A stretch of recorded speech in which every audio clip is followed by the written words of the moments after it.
Good evening everyone, welcome to 5 at 5. ఐదు super exclusive వార్తలు. ఐదుగురు న్యూస్ ప్రెజెంటర్లు. ఐదుగురు న్యూస్ రిపోర్టర్స్. 5 ప్లేసెస్ నుంచి 5 ground reports. A very special super exclusive 5 at 5 ఇప్పుడు చూద్దాం.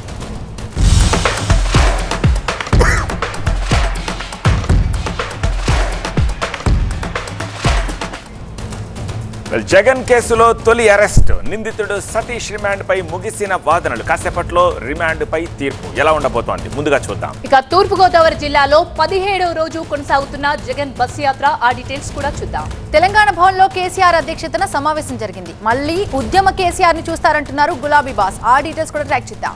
మరోవైపు లోక్సభ ఎన్నికల తొలి దశ పోలింగ్ కు సర్వం సిద్ధమైంది. 102 స్థానాల్లో రేపు పోలింగ్ జరగబోతోంది. మావోయిస్టుల కంచుకోట బస్తర్లో కూడా రేపే పోలింగ్ జరగబోతోంది. ఆ ఫుల్ డీటెయిల్స్ చూద్దాం. ఇక మరొక ఎక్స్క్లూజివ్ న్యూస్, తొలి రోజు ముగిసిన నామినేషన్లు, కాసేపట్లో ఈసీ బ్రీఫింగ్, ఈ డీటెయిల్స్ అని ఇవాళ 5 at 5 లో చూద్దాం.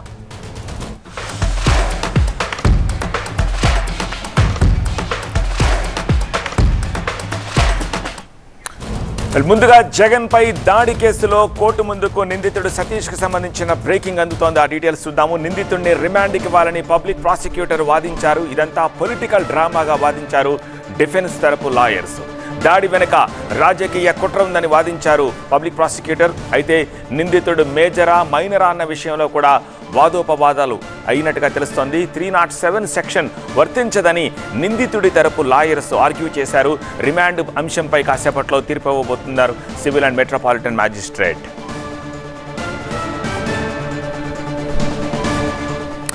మరింత సమాచారం మా ప్రతినిధి క్రాంతి అందిస్తారు. క్రాంతి, ఆర్గ్యుమెంట్స్ ఎలా జరిగాయి, తీర్పు ఎలా వచ్చే అవకాశం కనిపిస్తుంది, ఎంతసేపట్లో తీర్పు రావచ్చు?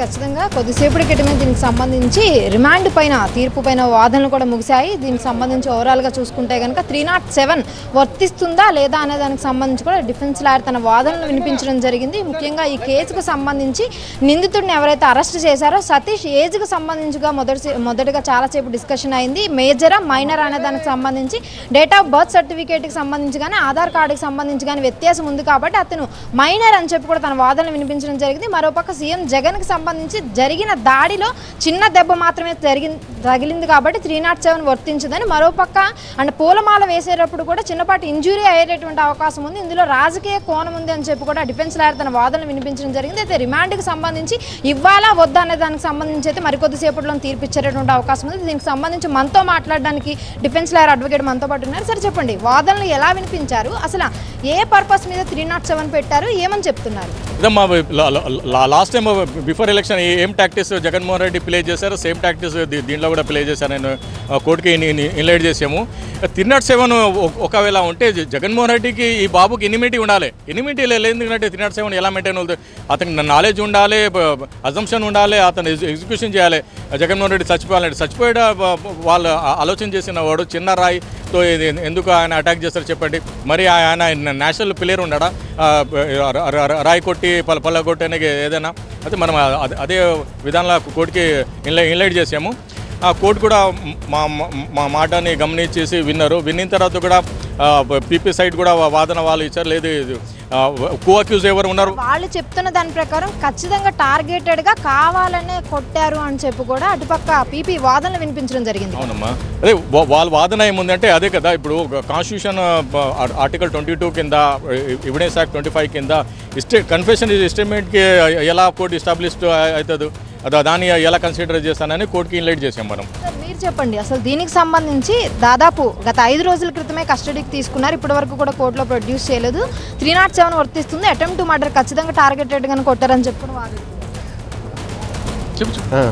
307 దీనిలో వర్తించదు. ఓన్లీ 323 అంటే కొట్టడం ఇంటెన్షనల్గా చేయలేదు అనేది మా వాదన కూడా వినిపించాము. జడ్జి గారు ఇప్పుడు అదన్నీ ఇరువాదనలు విన్నారు.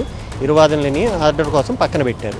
అంటే ఎవిడెన్స్కి సంబంధించి కోర్టుకి ఏ రకంగా ఎవిడెన్స్ అడ్మిట్ చేశారు వాళ్ళ తరపున? ఇప్పుడు వరకు ఎటువంటి రాయి కానీ any stone any criminal material ఏమీ కూడా ఇప్పుడు దాకా ప్రొడ్యూస్ చేయలేదు వాళ్ళు.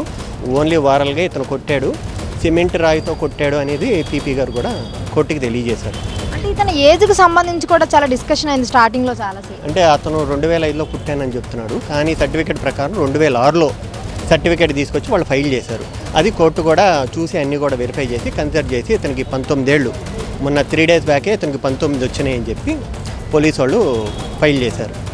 సో అంటే ఇంకో పక్క సర్చ్ వారెంట్కి సంబంధించి కూడా డిస్కషన్ అవుతుంది. దానికి సంబంధించి అంటే దుర్గారావు ఇంకో మిగతా 5 కూడా ఉన్నారు.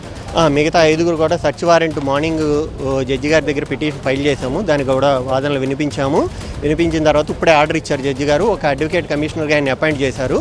సింగనగర్ పోలీస్ స్టేషన్కి వెళ్ళి సర్చ్ వారెంట్ని అమలు చేసుకోవచ్చు. ఎవరున్నా కూడా వాళ్ళు కనుక ఉంటే కనుక అక్కడ ఈ అడ్వకేట్ కమిషనర్ గారు రిపోర్ట్ ఫైల్ చేస్తారు. సతీష్కి సంబంధించి రిమాండ్ ఇవ్వడానికి ఏ అంశాలను ప్రస్తావించారు? అసలు ఎఫ్ఐఆర్ కాపీలో అయినా కూడా రిమాండ్కి సంబంధించి ఇప్పుడు వరకు రిమాండ్ ఒక A1గా చూపించారు సతీష్ని. A2 కూడా ఉన్నారనేది పోలీసు వాళ్ళు చెప్తుంది. మాకు తెలిసిన ఇన్ఫర్మేషన్ ప్రకారం అయితే A2ని రేపొద్దున ప్రొడ్యూస్ చేస్తారు.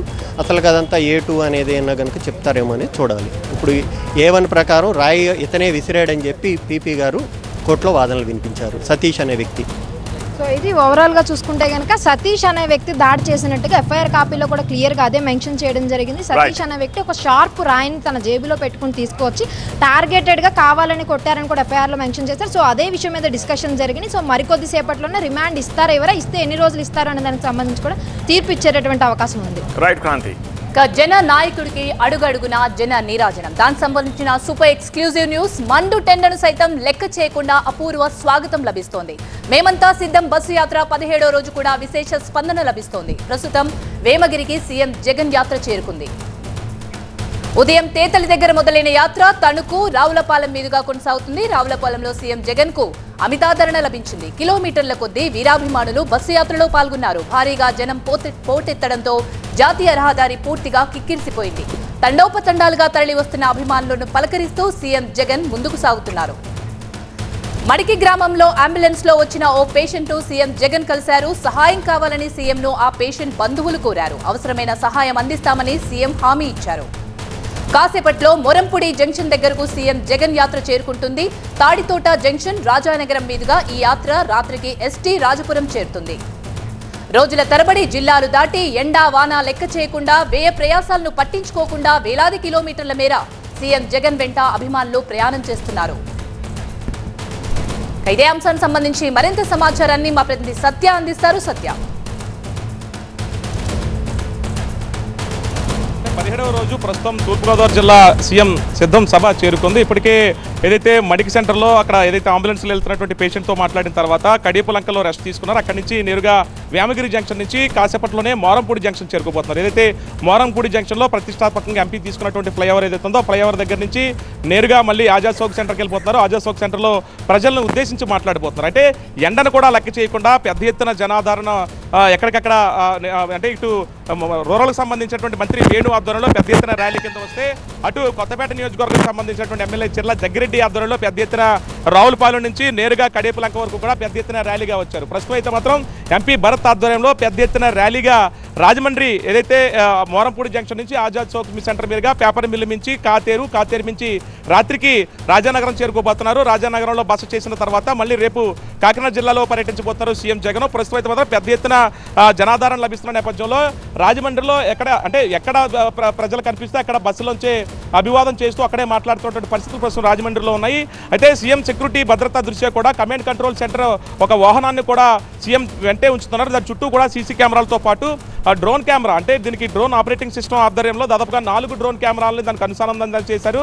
సీఎం జగన్ కాన్వాయ్కి ముందు బ్యాక్ సైడ్ కూడా ఈ పెద్ద ఎత్తున పోలీస్ సెక్యూరిటీతో ఈ వాహనం ముందు కూడా వెళ్ళాలి. ఎందుకంటే విజయవాడ ఘటన తర్వాత ఎక్కడికక్కడ భద్రతా సిబ్బంది అప్రమత్తమైన తర్వాత ఈ కమాండ్ కంట్రోల్ సిస్టమ్ వాహనాన్ని కూడా సీఎం కాన్వాయ్కి ముందు నుంచి కూడా వెళ్తున్నటువంటి పరిస్థితి. ప్రస్తుతం రాజమండ్రి మోరంపూడి ఫ్లైఓవర్ దగ్గర నుంచి ఏదైతే విఎల్పురం జంక్షన్ మీదుగా ఆజాద్ చౌక్ సెంటర్ చేరుకోబోతున్నారు. ఆజాద్ చౌక్ సెంటర్లో ఒక స్టేజ్ను కూడా ఏర్పాటు చేశారు. అక్కడే ప్రజలను ఉద్దేశించి సీఎం జగన్ మాట్లాడిన తర్వాత అక్కడి నుంచి నేరుగా కాతేరు వెళ్తారు. కాతేరు రాజానగరం పరిధి నుంచి నేరుగా రాజానగరం రాత్రికే బస చేయనున్నారు సీఎం జగన్మోహన్ రెడ్డి.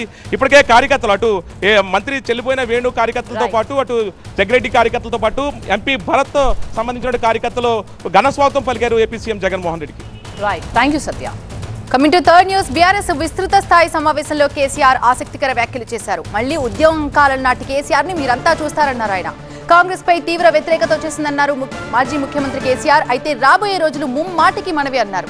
వచ్చే ఎన్నికల్లో మనమే గెలుస్తామని ఆయన ధీమా వ్యక్తం చేశారు. పార్లమెంట్లో మన గళం వినిపించాల్సిన అవసరం ఎంతైనా ఉందన్నారు కేసీఆర్. ఇక బస్ యాత్రకి సంబంధించిన వార్త, బస్ యాత్ర రూట్ మ్యాప్ ఇవాళ ఖరారు చేస్తున్నట్టుగా తెలుస్తోంది. తెలంగాణ భవన్లో కేసీఆర్ అధ్యక్షతన బీఆర్ఎస్ విస్తృత స్థాయి సమావేశం కొనసాగుతుంది. ఇక ఈ సమావేశానికి ఎంపీ అభ్యర్థులతో పాటు ఎమ్మెల్యేలు, ఎమ్మెల్సీలు, మాజీ ఎంపీలు, మాజీ ఎమ్మెల్యేలు, మాజీ ఎమ్మెల్సీలు, పార్టీ జిల్లా అధ్యక్షులు, జెడ్పీ చైర్మన్లు, పార్టీ కార్యవర్గ సభ్యులు, ముఖ్య నేతలంతా హాజరయ్యారు. అభ్యర్థులకి బీఫామ్స్ తో పాటుగా ప్రచార ఖర్చుల కింద ఒక్కొక్కరికి 95 లక్షల రూపాయల చెక్ ని కూడా ఇవ్వబోతున్నారు మాజీ ముఖ్యమంత్రి కేసీఆర్. ఇక దీనికి సంబంధించి మరింత సమాచారం మా ప్రతినిధి రాకేష్ అందిస్తారు. రాకేష్, బస్ యాత్ర రూట్ మ్యాప్ ఏ విధంగా ఉండబోతుంది? ఇక ఉద్యమం కాలం నాటి కేసీఆర్ ని మళ్లీ చూస్తారనే వ్యాఖ్యలు కూడా ఏ విధంగా అర్థం చేసుకోవాలి? వచ్చినటువంటి కార్యకర్తలు, నేతల్లో ఉత్సాహాన్ని నింపడానికి చాలా అగ్రెసివ్ స్పీచ్ ఇవాళ ఈ సమావేశంలో కేసీఆర్ ఇచ్చారు. ఎప్పట్లాగే కాకుండా ఉద్యమ కాలంలో ఇన్నాళ్ళు 10 ఏళ్ల ప్రభుత్వ పాలనలో ముఖ్యమంత్రిగా నేను యాక్ట్ చేశాను. ఇప్పుడు ఉద్యమ కాలంలో చూసినటువంటి కేసీఆర్ను చూడబోతున్నారు. మళ్ళీ రైతుల పక్షాన తీవ్రమైనటువంటి తెలంగాణ పోరాటం ఎట్లా చేశామో అట్లాగే చేయబోతున్నామంటూ క్లారిటీ ఇచ్చారు. ప్రతి పార్లమెంట్ నియోజకవర్గాల్లో 1,00,000 మంది రైతులతో పోస్ట్ కార్డులు రాయించండి. 1,00,000 మంది రైతులు ఎదుర్కొంటున్నటువంటి సమస్యలు, సబ్సిడీ ఇవ్వాల్సినటువంటి వాటికి సంబంధించి కానీ, రుణమాఫీకి సంబంధించి, కరెంటు, నీళ్లు, ఈ సమస్యలన్నిటి మీద ముఖ్యమంత్రికి లేఖలు రాయంటూ టార్గెట్ పెట్టారు. 17 మంది అభ్యర్థులకు 95 లక్షల చొప్పున ఖర్చుల కోసం పార్టీ నుంచి చెక్కులు పంపిణీ చేయడంతో పాటు బీఫామ్లు కూడా ఈరోజు అందజేశారు. ఈ నెల 28 నుంచి బస్సు యాత్ర ప్రారంభం కాబోతుంది. బస్సు యాత్ర కూడా ప్యూర్లీ ఫుల్ లెంత్ బస్సు యాత్ర ఉండబోతుంది. మళ్ళీ తిరిగి హైదరాబాద్ వచ్చి రెస్ట్ తీసుకోవడం, లేకపోతే తిరిగి ఒక్కొక్క జిల్లాకు ఒక్కొక్క రోజు కేటాయించడం కాకుండా ఒక రోజు బయలుదేరితే మనకున్నటువంటి సమాచారం మేరకు పాలమూరు జిల్లాలో బస్ యాత్ర మొదలు కానట్టుగా తెలుస్తుంది.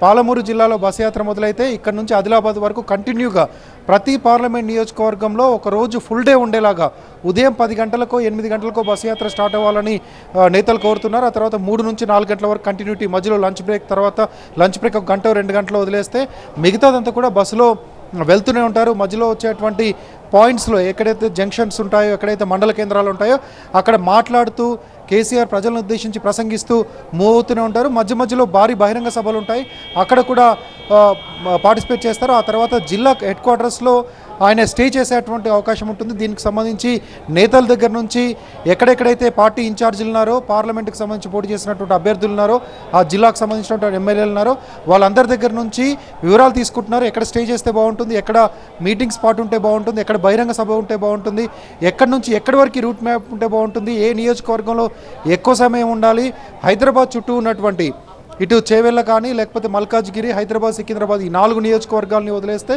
మిగతా నియోజకవర్గాల్లో పూర్తి స్థాయి రూరల్ ఎక్కువగా ఉన్నటువంటి రూరల్ విలేజెస్ కానీ, రూరల్ ఓటర్లు ఎక్కువగా ఉన్నటువంటి నియోజకవర్గాల్లో కేసీఆర్ ఎక్కువ స్పీచ్లు ఉండేలాగా ఈ రూట్ మ్యాప్లో ప్లేస్ చేస్తున్నారు. వచ్చే 5 ఏళ్లలో మనమే ప్రభుత్వాన్ని ఏర్పాటు చేయబోతున్నాం. ఎప్పుడు లేని విధంగా, ఎక్కడా లేని విధంగా ఏ రాష్ట్రంలో కూడా ఎంత తొందరగా ఒక ప్రభుత్వం పైన ప్రజలు వ్యతిరేకత కనబరిచినటువంటి పరిస్థితులు లేవు.